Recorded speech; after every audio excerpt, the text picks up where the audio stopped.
छात्र संघ चुनावों के लिए एबीवीपी और एनएसयूआई पैनल प्रत्याशियों ने दाखिल किए नामांकन पत्र। दोनों दलों के कार्यकर्ताओं ने शहर भर में निकाला जुलूस।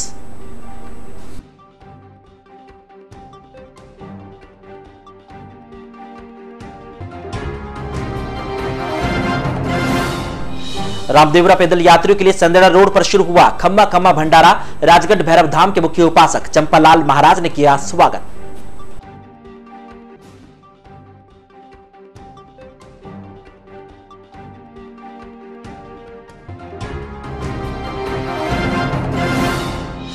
उपवासधारियों के व्रत पालना के साथ चालीहो महोत्सव संपन्न। कुनड़ी विसर्जन यात्रा में श्रद्धालुओं का उमड़ा हुजूम।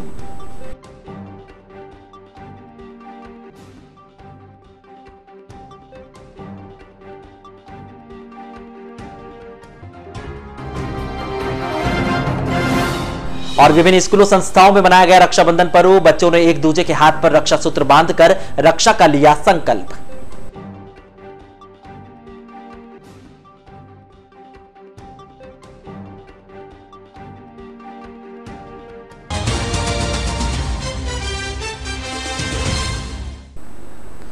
नमस्कार, जेएसके न्यूज में आप सभी का स्वागत है। सबसे पहले आप सभी को रक्षाबंधन पर्व की हार्दिक हार्दिक शुभकामनाएं।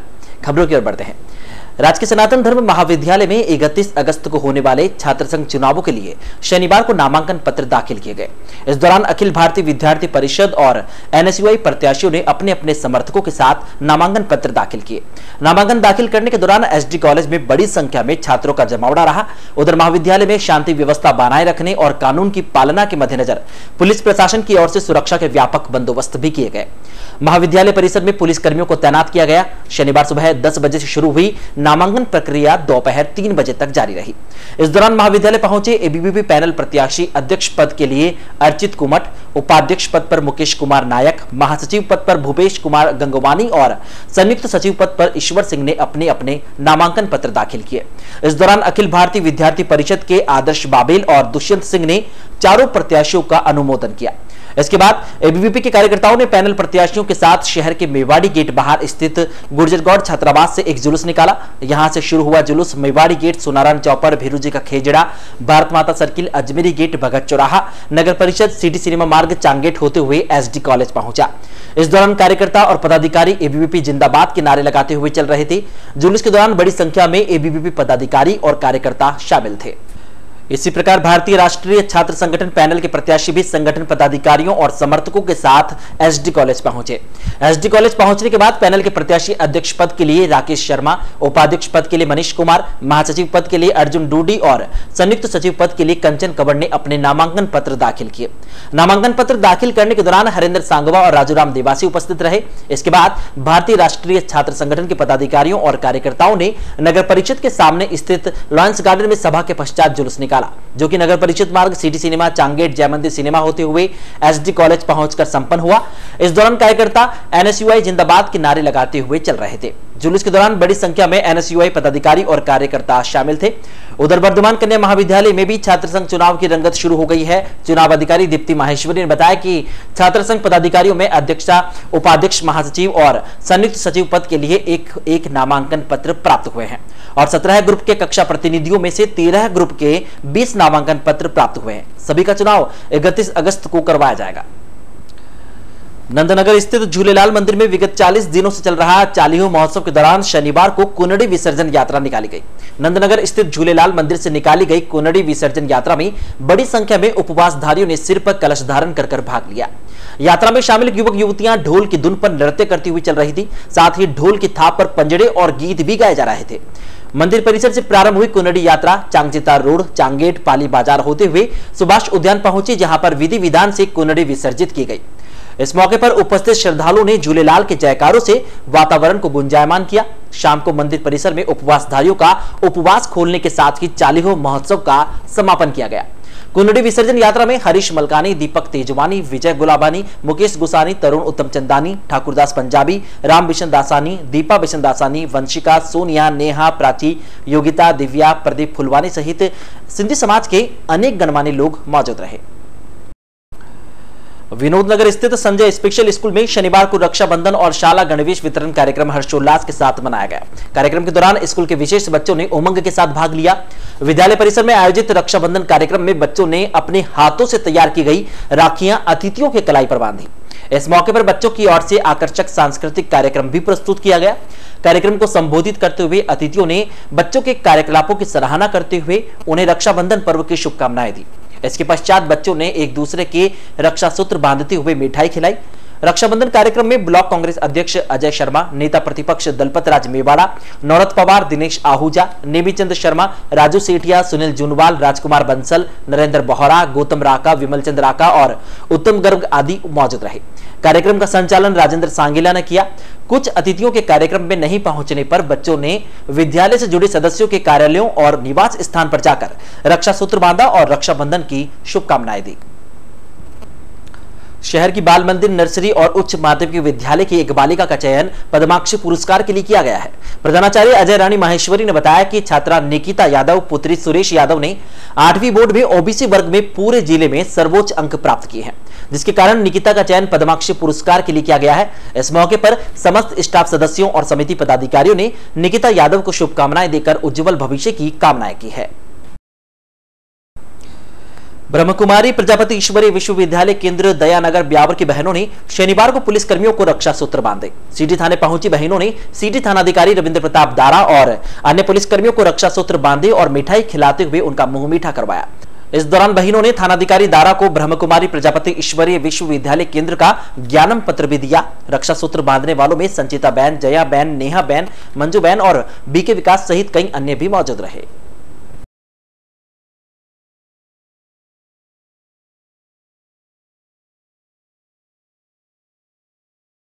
शहर के सेंदड़ा रोड पर बाबा रामदेव की दर्शनार्थ रामदेवरा जाने वाले पैदल यात्रियों की सेवा के लिए शुक्रवार रात्रि में खम्मा खम्मा पैदल यात्री भंडारा 2018 का शुभारंभ किया गया। इस मौके पर राजगढ़ भैरव धाम के मुख्य उपासक चंपालाल महाराज ने फीता काटकर भंडारे का उद्घाटन किया। इस दौरान चंपालाल महाराज ने कहा कि भगवान भाव के भूखे होते हैं, ना कि दिखावे और चढ़ावे के। महाराज का मानना है कि मनुष्य की भक्ति में दम होना चाहिए, भगवान को उसकी पुकार सुननी ही पड़ती है। इस मौके पर उपस्थित श्रद्धालुओं ने कार्यक्रम स्थल को बाबा रामदेव के जयकारों से गुंजायमान कर दिया। भंडारे के उद्घाटन के पश्चात भंडारा स्थल पर भक्ति संध्या कार्यक्रम का आयोजन किया गया। भक्ति संध्या कार्यक्रम का आगाज धूल सिंह कड़ीवाल ने घूमता पधारो गणपति भजन से की। इसके पश्चात उन्होंने भगत बुलावे बेगी आजा जगदम्बा भवानी, आज गुरु आविया महारे हिवड़े में उठी हिलोर और महाने कोटड़े ले चालो भजन सुनाकर कार्यक्रम में समा बांध दिया। इसी कड़ी में चित्तौड़गढ़ के गायक रतन राव सुनो सुनो राम कहानी, सुनो रे भाई राम कहानी, भादवा को मेलो आगियो रे, गूंजे रे जयकारे थाने नाम को और मुझे चढ़ गया भगवा रंग भजन सुनाकर खूब तालियां बटोरी। भजन संध्या के दौरान प्रसिद्ध भजन गायक जोन अजमेरी ने सारे तीर्थ धाम आपके चरणों में, धोली धोली धजा फारूका गयो, खम्मा खम्मा महारे रोनीचा के राजा रे, चढ़ता सूरज धीरे धीरे सहित कई अनेक प्रसिद्ध भजन जैसे कि मां की ममता और कई अन्य भजन सुनाकर उपस्थित श्रोताओं को भाव विभोर कर दिया। भजन संध्या कार्यक्रम के दौरान उपस्थित श्रद्धालुओं ने बाबा के दरबार में जमकर नृत्य भी किया। भोर तक चली भजन संध्या में कलाकारों ने भजनों से समा बांध दिया। कार्यक्रम का संचालन हास्य कलाकार नटवर पाराशर ने किया। अपने चित परिचित अंदाज में दर्शकों को नटवर पाराशर ने खूब गुदगुदाया। उद्घाटन समारोह के दौरान विधायक शंकर सिंह रावत, कांग्रेस नेता अभिषेक सिंह, दलपत राज मेवाड़ा, आनंद सिंह तोमर, विमल चौहान, सुरेश शर्मा, रमेश खैराती, पवन कुमार टेलर, भंवरलाल, गुलाबचंद, लक्ष्मण, दारा सिंह, दीपक, दिनेश, सूरज सागर खैराती और शीतल कुमार सहित कई साधु संत और शहर के कई गणमान्य नागरिक भी उपस्थित थे।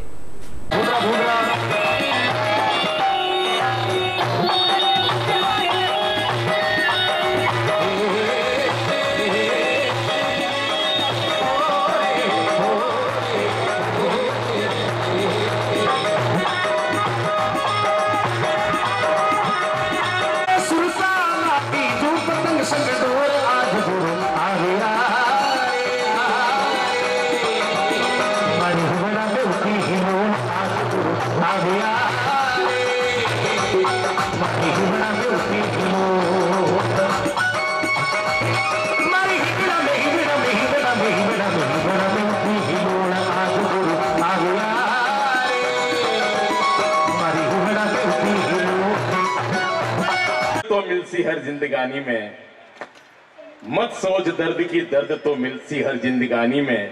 अरे कौन देखे है विकासु, मछली भी रोती है उसी पानी में, मछली भी रोती है उसी पानी में। शहर थाना पुलिस के नवनियुक्त थानाधिकारी रविंद्र प्रताप दारा की पहल शहर में रंग लाने लगी है। शहर थाने में ज्वाइन करने के बाद से ही दारा ने शहर की यातायात और अतिक्रमण समस्या को लेकर गंभीरता दिखाते हुए काम शुरू कर दिया है। थानाधिकारी दारा ने इसके लिए बाकायदा एक अभियान शुरू किया, जिसके तहत शहर के भीड़भाड़ वाले इलाके में बिगड़ती यातायात व्यवस्था को सुचारू करने के लिए अस्थायी रूप से किए गए अतिक्रमणों को हटवाना शुरू किया है। अभियान के तहत पुलिस ने सबसे पहले शहर के सुभाष चौक सर्किल का चयन किया, जहां पर प्रतिदिन प्रभावित होने वाली यातायात व्यवस्था को सुचारू करने के लिए वहां पर खड़े होने वाले सब्जी और फल बेचने वाले हाथ ठेले वालों को हटाना शुरू किया गया है। आप अभी देख पा रहे हैं तस्वीरों में सुभाष सर्किल चौक के पूर्व के और वर्तमान के हालात, जहां पर पूर्व में बेतरतीब खड़े होने वाले हाथ ठेलों के कारण प्रभावित होती यातायात व्यवस्था और उसके बाद साफ सुथरा नजर आता सुभाष सर्किल। मालूम हो कि सुभाष चौक सर्किल पर शाम के समय सब्जी और फल बेचने वाले इतनी बड़ी संख्या में ठेले खड़े हो जाते हैं, जिसके कारण शाम के समय वहां से गुजरना मुश्किल होता था। ऐसे में अभियान के बाद 2-3 दिनों से लगातार कार्यवाही करते हुए सभी हाथ ठेले वालों को वहां से खदेड़ते हुए सुभाष चौक सर्किल को अतिक्रमण मुक्त करवा दिया गया है। साथ ही वहां पर निगरानी के लिए 2 होमगार्ड भी नियुक्त कर दिए गए हैं, ताकि दोबारा से कोई भी ठेले वाले वहां पर खड़ा नहीं हो सके। पुलिस की कार्यवाही के बाद अतिक्रमण मुक्त हुए सुभाष चौक से वहां से गुजरने वाले राहगीरों और वाहन चालकों ने राहत महसूस की है। यहां से तहसील भवन और रोडवेज बस स्टैंड की ओर जाने वाले लोग बिना किसी परेशानी के वहां से गुजर रहे हैं। गौरतलब है कि इससे पूर्व भी कई बार अतिक्रमण पर कार्रवाई की तलवार चलाई गई, लेकिन हालात हर बार जस के तस नजर आए। पुलिस और नगर परिषद प्रशासन को चाहिए कि इस बार दिखाई गई शक्ति कहीं ना कहीं शहर को स्वच्छ बनाने में कामयाब हो और सुभाष सर्किल पर अतिक्रमण के खिलाफ उठाया गया कदम शहर हित में समय समय पर उठाया जाता रहे। उधर सिटी थानाधिकारी रविंद्र प्रताप दारा की कार्यशैली से प्रभावित होकर ब्यावर सराफा संघ ने हर्ष प्रकट किया है। पिछले 1.5 साल पहले विजय ज्वेलर्स चोरी प्रकरण में हाल ही में हुए चोर की गिरफ्तारी पर संघ ने पुलिस प्रशासन का आभार जताया है। इस मौके पर सराफा व्यापारियों द्वारा सिटी थानाधिकारी का भव्य स्वागत किया गया। व्यापारियों ने दारा को बुका भेंट कर उनका अभिनंदन किया और चोर की गिरफ्तारी पर हर्ष प्रकट कर जल्द से जल्द चोरी का माल बरामद करने का आह्वान किया। इस दौरान थानाधिकारी दारा ने भी व्यापारियों को पुलिस प्रशासन की जिम्मेदारी से अवगत करवाते हुए सदैव जनहित में तत्पर रहने की बात कही। उन्होंने कहा कि पुलिस अपराधियों में भय और आमजन में विश्वास के नारे पर आज भी कायम है। उम्मीद है ब्यावर में भी जल्द ही कानून व्यवस्था को और अधिक सुदृढ़ बनाया जाएगा। व्यापारियों ने शहर में लगने वाले सीसीटीवी कैमरों की व्यवस्था पर भी चर्चा की। अभिनंदन के दौरान निमिचंद सराफ, सुरेश कांकानी, सुनील जेथलिया, दामोदर सराफ, संजय सराफ, अरविंद बंसल, कमल मुलोत, राजेश मुरारका सहित कई अन्य व्यापारी भी मौजूद रहे। एक साल में घरेलू गैस सिलेंडर के दाम 85.93 रुपए तक बढ़ गए हैं। 1 अगस्त के बाद तो एकाएक 36 रुपए तक बढ़े हैं। 1 अगस्त 2017 को घरेलू गैस सिलेंडर 527 रुपए 50 पैसे में मिल रहा था, जिसकी कीमत 1 अगस्त 2018 को 796 रुपए 50 पैसे थी। सिलेंडर के दाम बढ़ने के साथ ही उपभोक्ताओं को मिलने वाली सब्सिडी भी बढ़ गई है। यह अभी 183 रुपए 7 पैसे है। 1 अगस्त 2017 को उपभोक्ताओं के खातों में सब्सिडी के 103 रुपए 65 पैसे जमा हुए थे। वहीं 1 अगस्त 2018 को यह सब्सिडी 286 रुपए थी। जुलाई माह में 760 रुपए 50 पैसे का गैस सिलेंडर था, जो अगस्त में बढ़कर 796 रुपए 50 पैसे का हो गया। जुलाई महीने में सब्सिडी 250 रुपए थी। घरेलू गैस सिलेंडर के साथ साथ व्यवसायिक गैस सिलेंडर भी महंगा हो चुका है। पिछले साल 1 अगस्त को व्यवसायिक गैस सिलेंडर के दाम 987 रुपए थे। इस साल 1 अगस्त को यह 1396 रुपए तक पहुंच गया है, यानी कि 1 साल में व्यवसायिक गैस सिलेंडर 409 रुपए महंगा हो गया। अगस्त 2017 में घरेलू उपभोक्ता को गैस सिलेंडर के लिए 527 रुपए 50 पैसे देने पड़ते थे, जिसमें से 103 रुपए 65 पैसे की सब्सिडी मिलती थी, तो उपभोक्ता को 423 रुपए 85 पैसे चुकाने पड़ते थे। वहीं अगस्त 2018 में उपभोक्ता को गैस सिलेंडर के लिए 796 रुपए 50 पैसे देने पड़ रहे हैं, जिसमें से 286 रुपए 72 पैसे सब्सिडी मिल रही है। इसी प्रकार उपभोक्ता को गैस सिलेंडर 509 रुपए 68 पैसे में आ रहा है। गौरतलब है कि 1 साल में गैस सिलेंडर के दाम 85 रुपए 93 पैसे तक बढ़ गए हैं। प्रजापिता ईश्वरी ब्रह्मकुमारी विश्वविद्यालय केंद्र डिग्गी मोहल्ला में शनिवार को विश्वविद्यालय मुखिया और प्रशासक दादी प्रकाशमणि की 11वीं पुण्यतिथि पर श्रद्धांजलि सभा का आयोजन किया गया। इस दौरान उपस्थित भाई बहनों ने दादी प्रकाशमणि के चित्र पर पुष्प समर्पित करते हुए श्रद्धा सुमन अर्पित किए। इस दौरान उपस्थित सभी ने शिव बाबा का संदेश दिया और निमित भव, निर्माण भव और निर्भर भव की प्रतिज्ञा ली। श्रद्धांजलि सभा के दौरान बीके गंगा बहन, विमला बहन, बीके बाबू भाई, सत्यनारायण शर्मा, हेमनारायण, मोनिका बहन, शेषमल, लक्ष्मी, अशोक भाई, धर्मिष्ठा, मोनिका सहित कई अन्य भाई बहन मौजूद रहे।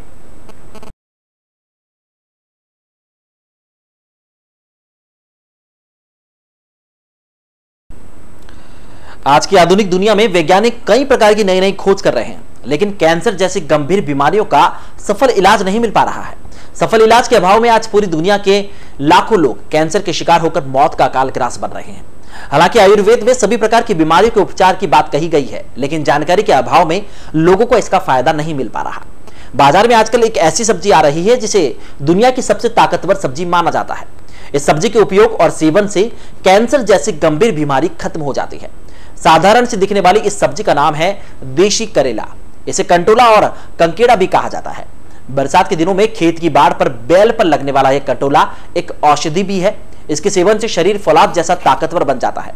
आमतौर पर करेले जैसी दिखने वाली यह सब्जी सभी बाजारों में उपलब्ध होती है और कंटोलों को मीठा करेला भी कहा जाता है। यह खाने में स्वादिष्ट होती है और इसका अचार भी बनाया जाता है। इस सब्जी का सेवन हर उम्र के लोग कर सकते हैं। जानकारी के अनुसार कंटोला में फाइटोकेमिकल, प्रोटीन, एंटीऑक्सीडेंट और प्रचुर मात्रा में फाइबर भी पाया जाता है। कंटोला में पाए जाने वाले इन सभी गुणों के कारण कैंसर और दिल संबंधी जो बीमारियां हैं उनकी रोकथाम के लिए लाभदायक होता है।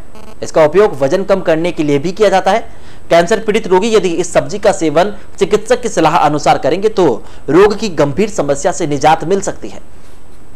सरकारी योजनाओं के लाभार्थियों के बाद प्रदेश के उन 80,000 शिक्षकों को जयपुर आने का सीएम का न्योता मिला है। यह वो शिक्षक हैं जो इस भाजपा कार्यकाल में नियुक्त किए गए हैं। समारोह में नवनियुक्त शिक्षकों को विभाग की ओर से सम्मान पत्र दिया जाएगा। समारोह का पूरा खर्च सरकार उठाएगी। समारोह में आने वाले शिक्षकों को यात्रा भत्ता देने के लिए माध्यमिक शिक्षा निदेशालय ने आयुक्त और शासन सचिव शिक्षा संकुल से 8 करोड़ 51 लाख रुपए अतिरिक्त मांगे हैं। उसकी स्वीकृति भी मिल गई है। यह वृहद शिक्षक सम्मान समारोह शिक्षक दिवस यानी 5 सितंबर को जयपुर के अमृतों का बाग में आयोजित होगा।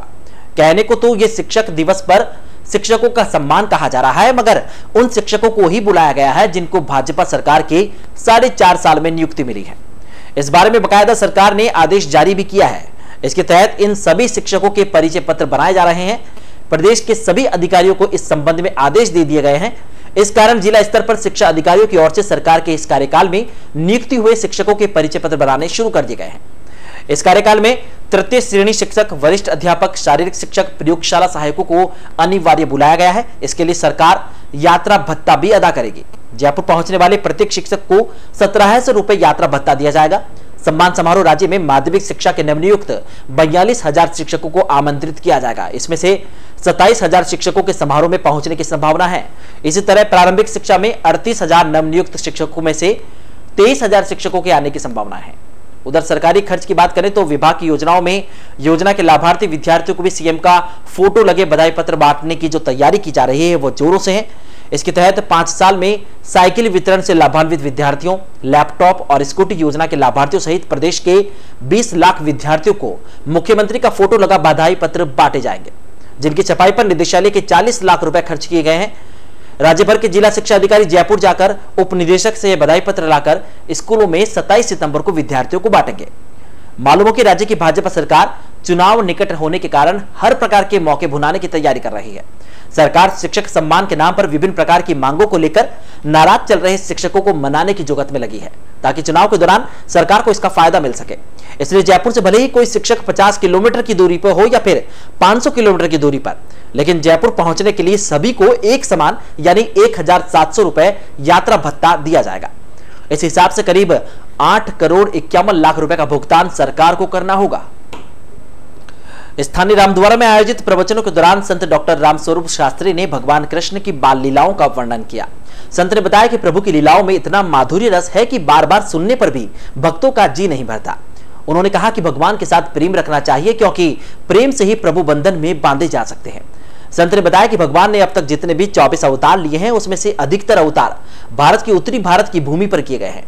संत ने बाल लीलाओं का वर्णन करते हुए बताया कि जिस प्रकार भगवान कृष्ण ने अपने मुख से ब्रह्मांड के दर्शन करवाए थे, उसी प्रकार प्रभु भक्तों को विभिन्न रूपों में अपने दर्शन देते हैं। इसके लिए भक्तों को भी प्रभु को प्रेम के बंधन में बांधना चाहिए, जिससे प्रभु की प्राप्ति हो सके। कथा से पूर्व संत केवलराम महाराज ने वाणी जी का पाठ का वाचन किया और आकर्षक भजनों की प्रस्तुतियां दी। इस दौरान कई श्रद्धालु मौजूद रहे। शहर के नंदनगर स्थित नवेदेश्वर महादेव मंदिर में सहस्त्रधारा कार्यक्रम का आयोजन किया गया। शनिवार दोपहर में मंदिर परिसर में आयोजित सहस्त्रधारा कार्यक्रम में महाराज मनीष पारासर और अन्य पंडितों ने रुद्रपाठ और वैदिक मंत्रोच्चारण के साथ भगवान भोलेनाथ का अभिषेक करवाया। इस दौरान उपस्थित सभी सदस्यों, महिला और पुरुष श्रद्धालुओं में लक्ष्मण कुमावत, रामदेव जांगीड़, मुकेश जीनवाल, ईश्वर टाक, हरीश गिदवानी, मुकेश वर्मा, विपिन अग्रवाल, हेमंत कुमावत, पूजा कुमावत ने भगवान भोलेनाथ का दुग्धाभिषेक करते हुए खुशहाली की कामना की। फिलहाल एक छोटा सा ब्रेक लेते हैं। ब्रेक के बाद दिखाएंगे आपको साप्ताहिक टॉप 10 न्यूज बुलेटिन।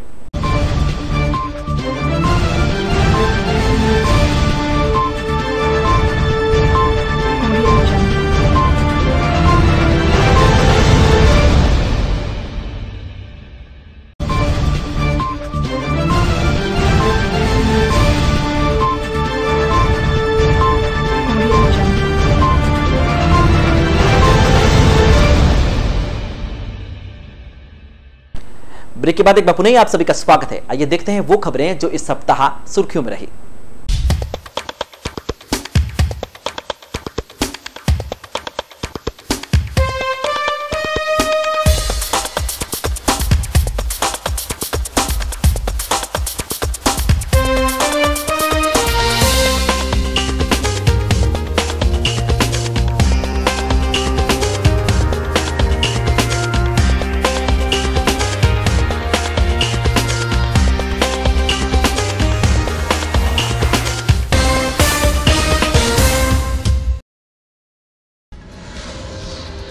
मजदूर किसान शक्ति संगठन की अरुणा राय सोमवार को ब्यावर पहुंची। इस मौके पर प्रेस वार्ता के दौरान राय ने कहा कि शहर के चांगेड़ से शुरू हुए सूचना के अधिकारी आंदोलन की स्मृतियों को सहेजा जाएगा। इसके लिए ब्यावर में संग्रहालय बनाने की योजना तैयार की जा रही है। राय ने कहा कि सूचना का अधिकारी आंदोलन अभी जारी है। आंदोलन के तहत अब इसे एक नियम के रूप में पूरे देश में लागू करवाया जाएगा। राय सोमवार को देवगढ़ जाते समय कुछ देर के लिए स्थानीय डाक बंगले रुकी थी। इस दौरान पत्रकार रामप्रसाद कुमावत, विजेंद्र प्रजापति और नटवर पाराशर आदि ने रॉय और उनके साथ आए सामाजिक कार्यकर्ताओं का स्वागत किया। स्वागत के दौरान श्रीमती राय सूचना के अधिकार आंदोलन क्रांति को संपूर्ण देश में फैलाने के लिए मीडिया द्वारा अहम भूमिका निभाने के लिए धन्यवाद दिया। इस मौके पर अरुणा रॉय के साथ केरल से आई मशहूर शास्त्रीय गायक कृष्णा और सविता ने अपने विचार रखे। वार्ता के बाद सभी चांगेड़ स्थित आरटीआई स्मारक पहुंचे और अतिथियों को आंदोलन स्थल की जानकारी दी। शहर के मसूदा रोड अभिषेक नगर स्थित सावरिया सेठ मंदिर में झूला महोत्सव का आयोजन किया गया। इस दौरान प्रतिदिन मंदिर में आकर्षक झूला सजाया गया। इस दौरान सावरिया सेठ महिला मंडल और हरिनाम संकीर्तन के श्रद्धालुओं ने झूले के पद में भजन गाकर सेठ को रिझाया। उत्सव के दौरान आए भक्तों ने सुमधुर भजन प्रस्तुत कर वातावरण को भक्तिमय बना दिया। झूले के आकर्षक श्रृंगार ने भक्तों का मन मोह लिया। झूला उत्सव के दौरान अभिषेक नगर के निवासियों के साथ साथ शहर के गणमान्य नागरिकों ने धर्म लाभ प्राप्त किया। राजस्थान पुलिस की ओर से चलाए जा रहे जन सहभागिता पुलिस आपके द्वार कार्यक्रम के तहत मंगलवार को नगर परिषद के 8 वार्डों में शिविर का आयोजन किया गया। थानाधिकारी रविंद्र प्रताप दारा के सानिध्य में आयोजित शिविर में वार्ड पार्षदों ने भाग लिया। शिविर के दौरान वार्डवासियों ने आवारा पशुओं क्षेत्र में हाथ थेलों की समस्या से निजात दिलवाने की मांग की। इस दौरान शहरी क्षेत्र में चोरी की वारदातों और शाम के समय अजमेरी गेट क्षेत्र में बढ़ते असामाजिक तत्वों पर अंकुश लगाने के लिए पुलिस गश्त बढ़ाने की मांग की गई। शिविर के दौरान थानाधिकारी दारा ने उपस्थित सभी वार्डवासियों से अपने घरों में किराएदार रखने से पहले उसकी पूरी तस्दीक करने और पूरे पहचान पत्र सहित अन्य कई महत्वपूर्ण जानकारियां पुलिस को देने की बात कही। इस दौरान उपस्थित वार्डवासियों ने थानाधिकारी दारा का माला पहनाकर स्वागत अभिनंदन किया।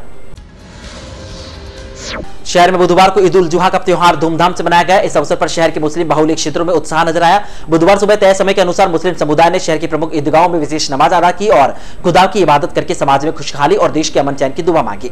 इस अवसर पर चांगसीदा रोड स्थित ईदगाह, छावनी ईदगाह और जलाल शाह बाबा की दरगाह में ईद की नमाज अदा की गई। नमाज के बाद सभी ने आपस में गले मिलकर एक दूसरे को ईद की मुबारकबाद दी। इसके बाद बकरा ईद पर शहर के मुस्लिम धर्मावलंबियों द्वारा बकरों की कुर्बानी देकर हजरत इब्राहिम अलैहिस्सलाम की सुन्नत अदा की गई। ईद के मौके पर विभिन्न सामाजिक राजनीतिक संगठनों से जुड़े गणमान्य नागरिकों ने मुस्लिम समुदाय के अकीदतमंदों को ईद की मुबारकबाद दी। एकादशी के मौके पर शहर के सूरजपुर गेट बाहर स्थित श्री बांके बिहारी मंदिर में एकादशी के उपलक्ष्य में भजन कीर्तन कार्यक्रम का आयोजन किया गया। भजन कीर्तन कार्यक्रम के दौरान मर्दुन काशनी मंडल की ओर से बांके बिहारी के दरबार में एक से बढ़कर एक भजनों की प्रस्तुतियां दी गई। इस दौरान विभिन्न सुरीले गायकों ने भजन सुनाकर कार्यक्रम में समा बांधा। मंदिर में उपस्थित श्रद्धालु अपने आप को नृत्य करने से नहीं रोक पाए और कार्यक्रम के दौरान पंडित जितेंद्र दादिच ने ठाकुर जी का आकर्षक श्रृंगार किया। भजनों के पश्चात ठाकुर जी की आरती उतारकर भक्तों में प्रसाद का वितरण किया गया।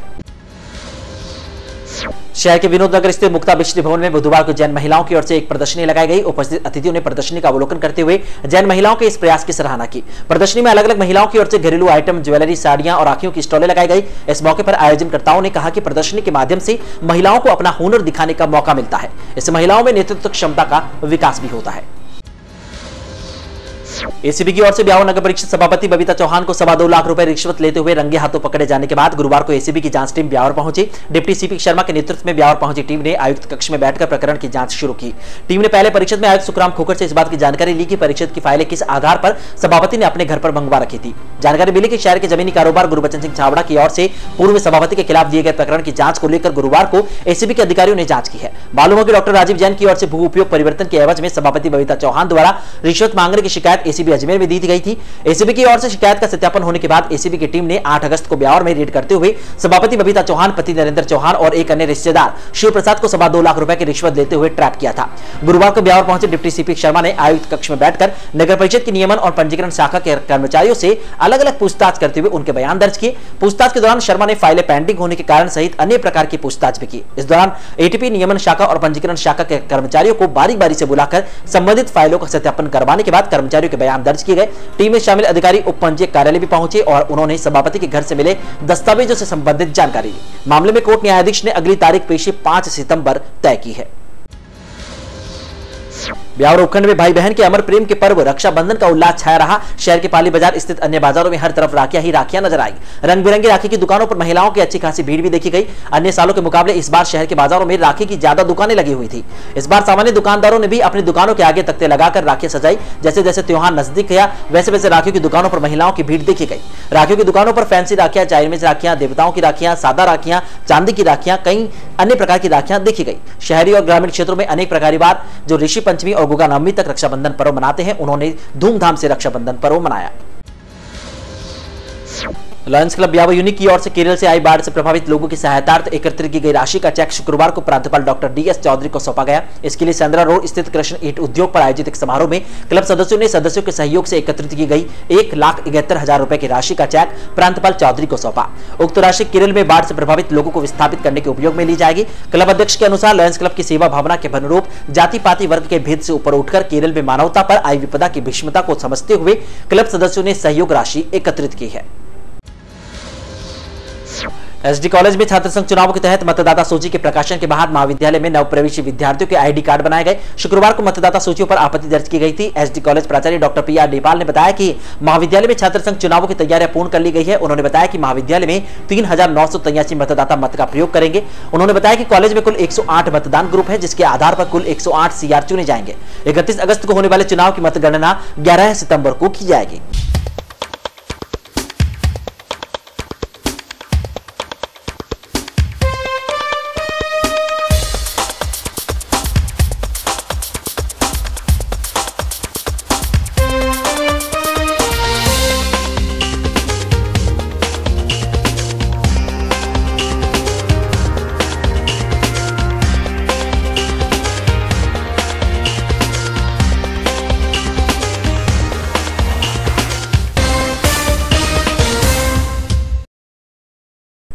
तो ये था साप्ताहिक टॉप 10 न्यूज बुलेटिन और इसी के साथ आज की बुलेटिन में फिलहाल इतना ही। पूरी टीम के साथ दीजिए इजाजत, फिर मिलेंगे। नमस्कार।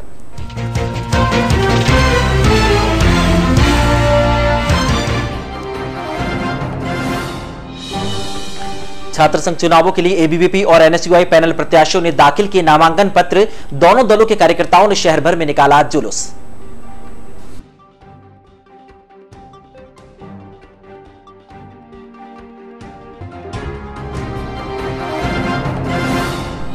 रामदेवरा पैदल यात्रियों के लिए संदेड़ा रोड पर शुरू हुआ खम्मा खम्मा भंडारा। राजगढ़ भैरव धाम के मुख्य उपासक चंपालाल महाराज ने किया स्वागत।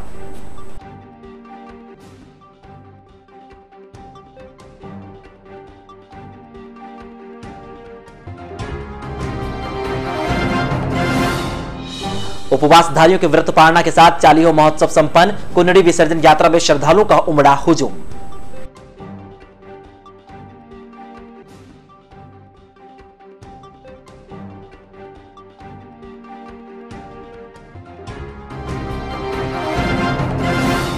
और विभिन्न स्कूलों संस्थाओं में मनाया गया रक्षाबंधन पर्व। बच्चों ने एक दूसरे के हाथ पर रक्षा सूत्र बांधकर रक्षा का लिया संकल्प।